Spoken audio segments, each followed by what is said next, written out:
Hello my dear friends, सबको happy Diwali. और ये वीडियो दिवाली के बाद ही आ रहा है। ऑफ कोर्स बहुत दिनों से कोई लेक्चर नहीं बन रहा था क्योंकि टाइम भी नहीं मिल पा रहा था, बहुत ही हैक्टिक शेड्यूल चल रहा था। तो आइए हम जो देख रहे थे मैथमेटिक्स में हम बात करेंगे।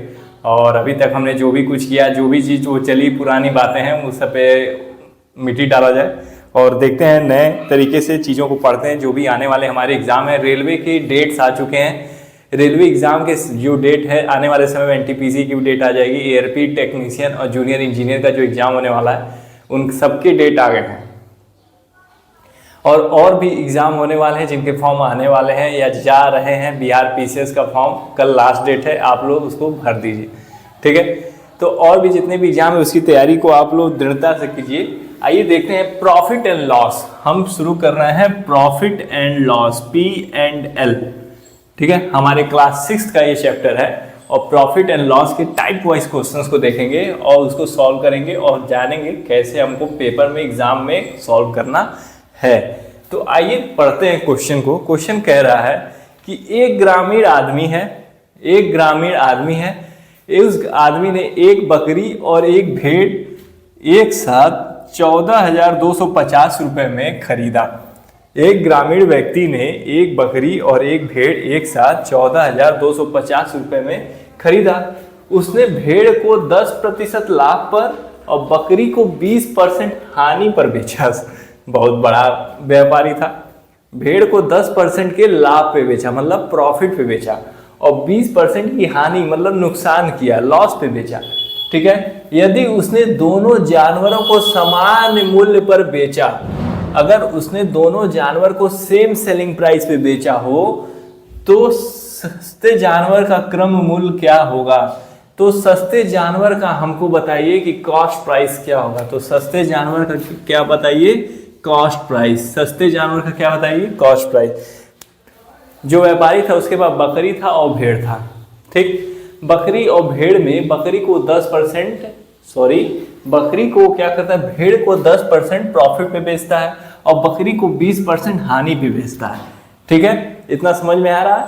और उसने कहा है कि दोनों जानवरों को समान मूल्य पर बेचा, मतलब सेलिंग प्राइस भी सेम है, मगर एक पे वो 10% का प्रॉफिट पा रहा है और एक पे 20% का उसको हानि हो रहा है। सेलिंग प्राइस सेम है, ठीक है। और उसने ये पूछा है कि सबसे सस्ते जानवर का कॉस्ट प्राइस क्या होगा जिसपे उसने खरीदा। तो आओ देखते हैं। हम क्या करते हैं? 10% लिखते हैं। क्या कर रहा है? 10% को कह रहा है 10% लाभ पर। तो लाभ का मतलब 1/10 और लाभ हुआ है तो 10 की चीज एक लाभ कितना पे? 11 पे। और 20% हानि मतलब 1/5। हानि मतलब 5 है तो 1 का हानि मतलब 4। तो और लिखते हैं सेलिंग प्राइस, कॉस्ट प्राइस। भेड़ लिख लो, भेड़ और बकरी। कह रहा है भेड़ को 10% लाभ पर, मतलब 10 की चीज को 11 में, ठीक है, ये ट्रिक है। और बकरी को 20% हानि पर, 5 की चीज को 4 में, ठीक। कितने का इसमें लाभ हो रहा है? 1 का। हानि कितने का रहा है? -1 की।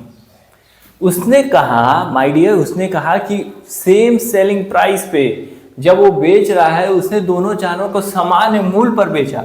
सेम सेलिंग प्राइस, यहाँ पे 11 है, यहाँ पे 4 है।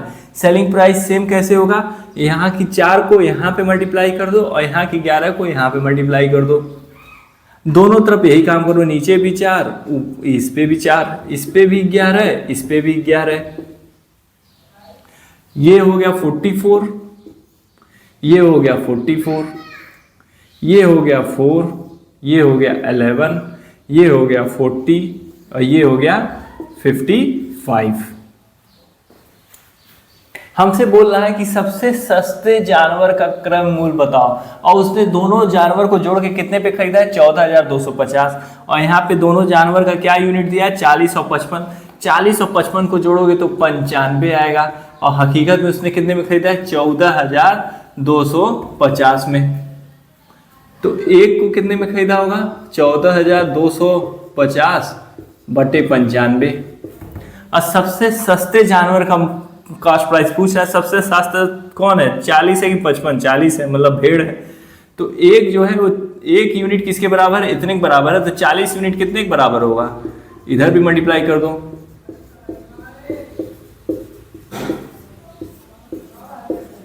जब इसको काटो पीटोगे, काटो, 5 8 जा 40, 5 1 जा 5, 4 5 5 9 जा 45। ठीक है, अब इससे इसको काटो, इसको जब यहां पे जीरोगे काटोगे तो आंसर जो आएगा, फाइनल जो आंसर आएगा 6,000 रुपये आना चाहिए। ठीक है, फाइनल आंसर जो आना चाहिए तो 6,000 आना चाहिए। तो ये एक ट्रिक है जिस मेथड से हम इस क्वेश्चन को, इस टाइप के क्वेश्चंस को लगा लेंगे। इससे 1-2 क्वेश्चन और इस टाइप के लगाएंगे जिससे हमारा कंसेप्ट बिल्डिंग हो जाए और इस तरह के क्वेश्चंस एग्जाम में आए तो हम उड़ा लें। इस तरह के क्वेश्चंस आए प्रॉफिट एंड लॉस पे बॉस, तो हम उसको उड़ा लें। ठीक है, तो इसका इस मेथड से हम सॉल्व करेंगे तो ईजी गोइंग हम कर ले जाएंगे। देखो, बहुत ट्रिक याद करने की जरूरत नहीं, कितना ट्रिक तुम एग्जाम में याद रख पाओगे। ठीक है, चीज़ों को समझो, कॉन्सेप्ट्स को समझ जाओगे तो ट्रिक भी ऑटोमेटिक बन जाएगा। ठीक है, नेक्स्ट क्वेश्चन को देखते हैं। तब तक के लिए pause the video to note it down.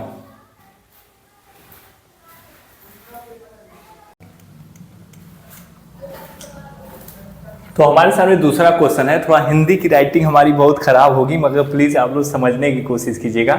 भावनाओं को समझेंगे तो क्वेश्चन जरूर समझ में आएगा। ठीक है, देखिए कह रहा है, एक व्यक्ति 2 वस्तुओं में से पहले को 15% हानि पर और दूसरे को 19% के लाभ पर बेचता है। एक आदमी के पास 2 वस्तु है। ठीक है, 2 प्रोडक्ट्स हैं। एक प्रोडक्ट को 15% के लॉस पर बेचा और दूसरे प्रोडक्ट को 19% के प्रॉफिट पर बेचता है। इस प्रकार उसे कुल मिलाकर 90 रुपए की हानि होती है। इस प्रकार उसको कुल मिला के 90 रुपए की हानि होती है। तो यदि वह प्रत्येक वस्तु को एक समान मूल्य पर बेचता है, वही वाला क्वेश्चन पिछला वाला है, अगर वो दोनों वस्तुओं को सेम सेलिंग प्राइस पर बेचे तो दूसरी वस्तु का कॉस्ट प्राइस बताओ। तो दूसरी वस्तु का कॉस्ट प्राइस बताओ। मैं क्या कर रहा हूँ, क्वेश्चन रिपीट करता हूँ। देखो, एक व्यक्ति 2 वस्तुओं में से पहले को 15% हानि पर बेचा और 19% लाभ पर बेचता है। ठीक है, इस प्रकार उसे कुल मिलाकर 90 रुपए का हानि भी हो जाता है। ससुरा पता नहीं किस तरह का बिजनेसमैन है, 19% रुपए का हानि होता है। तो यदि वो प्रत्येक वस्तु को एक सेम सेलिंग प्राइस पर बेचता है, अगर दोनों वस्तुओं को सेम सेलिंग प्राइस पर बेचता है तो दूसरे का कॉस्ट प्राइस बताना है। तो ये 15% को हम फ्रैक्शन फॉर्म में क्या लिखेंगे, 15/100, 5 से 0 तो 3/20। और ये क्या कर रहे हैं, 19% को तो भाई 19/100 लिख देंगे। ठीक है, यहाँ लिखेंगे सेलिंग प्राइस, यहाँ लिखेंगे कॉस्ट प्राइस। कह रहा है 15% हानि। 15% हानि का मतलब 20 की चीज वो 17 पे, 20 की चीज वो 17 -3। ठीक, और फिर वो कह रहा है 19% का प्रॉफिट। 19% का प्रॉफिट मतलब 100 की चीज 119 में, 100 की चीज 119 में मतलब +19। ठीक, अब ये कह रहा है इस प्रकार उसे कुल मिलाकर 90 रुपए का हानि होता है, 90 रुपए का हानि होता है, मगर सेम सेलिंग प्राइस पे बेचता है। तो यहाँ पे 17 है, यहाँ पे 19 है। यहाँ कौन सा पहाड़ा पड़े कि ये दोनों सेम सेलिंग प्राइस हो जाए। तो 17 7 जा 119, 7 7 14। ठीक है, अब यहाँ 7 को मल्टीप्लाई करोगे तो यहाँ करना पड़ेगा, फिर यहाँ करना पड़ेगा। भाई ये 119 बनाना है ना, और यहाँ पे 119 है ही, तो 1 से करोगे तो वैल्यू वही रह जाएगी। सब क्लियर। अब उसने कहा है दूसरी वस्तु का क्रय मूल्य बताओ जबकि 90 रुपए का हानि हो रहा है। इस प्रकार उसे कुल मिलाकर 90 रुपए का हानि हो रहा है। 90 रुपए का हानि, यहाँ पे कितने का लॉस हो रहा है, -21। ठीक, यहाँ प्रॉफिट है 19 का, और दोनों को मिला के 90 रुपए का हानि हो रहा है। तो -21 + 19 कितना आएगा, -2। और 2 किसके बराबर है, माइनस क्या रिप्रेजेंट कर रहा है कि लॉस हो रहा है, और 2 किसके बराबर है, 90 रुपए के बराबर है। तो 1 यूनिट किसके बराबर होगा, 45 के। अब 1 यूनिट 45 के है तो 100 यूनिट, तो 100 गुणे 45 कितना रुपया आ गया, दूसरी वस्तु का कितना था, 4500 रुपया आंसर। ठीक, ये होगा इस क्वेश्चन का सॉल्यूशन। इस तरीके से एक क्वेश्चन और हम प्रैक्टिस करेंगे और हम अपने इस टाइप वाइज क्वेश्चन को फाउंडेशन को मजबूत करेंगे। ठीक है, तब तक के लिए pause the video to note it down.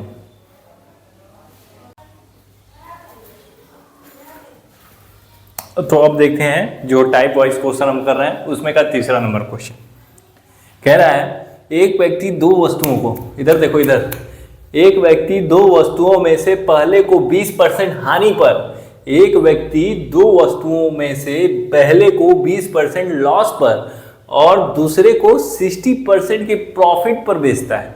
ठीक, यदि दोनों वस्तुओं का विक्रय मूल्य मतलब सेलिंग प्राइस सामान्य हो तथा उनके क्रय मूल्य में 3200 रुपए का अंतर हो, मतलब दोनों के कॉस्ट प्राइस के बीच का डिफरेंस कितना है 3200 रुपया है, और सेलिंग प्राइस दोनों का सेम हो तो प्रत्येक वस्तु का सेलिंग प्राइस ज्ञात करो। तो प्रत्येक वस्तु का सेलिंग प्राइस ज्ञात करना है। एक बार हम क्वेश्चन को फिर से पढ़ते हैं। क्वेश्चन क्या कह रहा है, एक व्यक्ति दो वस्तुओं में से, एक व्यक्ति है जिसके पास दो वस्तु है, एक व्यक्ति दो वस्तुओं में से पहले को 20% की हानि पर तथा दूसरे को 60% के लाभ पर बेचे। ठीक है, तो 20% का मतलब क्या होता है, तुरंत बनाओ। 20% का 20/100 1/5 और 60% को बनाओ तो 60/100 3/5। सेलिंग प्राइस बनाओ, कॉस्ट प्राइस बनाओ।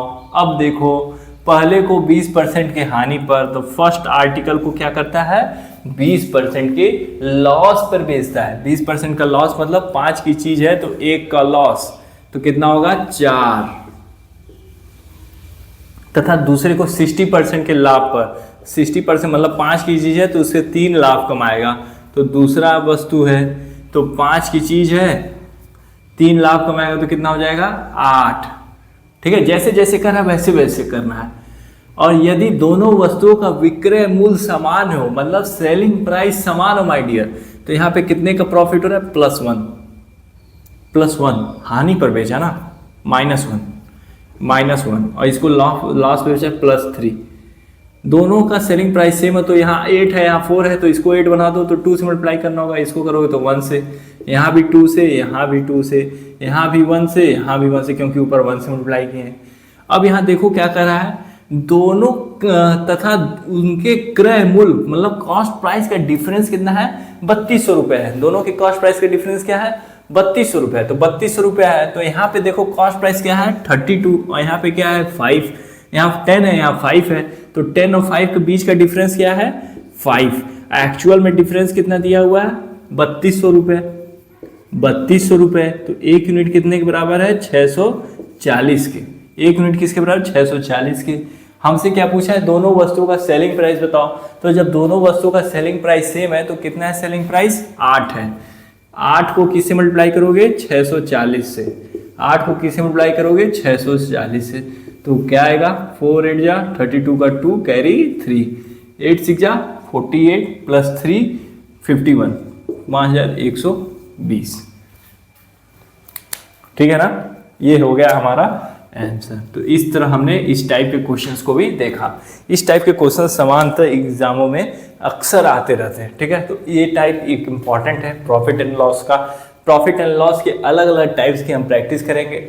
ठीक है, इस टाइप पे हमने मैक्सिमम 2-3 क्वेश्चन लगा लिए। अब इस तरह को बार बार आप प्रैक्टिस करेंगे तो आपको ये चीज़ें तैयार हो जाएंगी। आने वाले जितने भी आपके एग्जाम हैं, चाहे वो रेलवे का एग्जाम हो, चाहे एसएससी का किसी भी लेवल का एग्जाम हो, आप इस टाइप के क्वेश्चंस प्रॉफिट एंड लॉस के चुटकियों में उड़ा देंगे। वीडियो अच्छी लगे तो प्लीज़ चैनल को लाइक, सब्सक्राइब, शेयर जरूर करें। जय हिंद।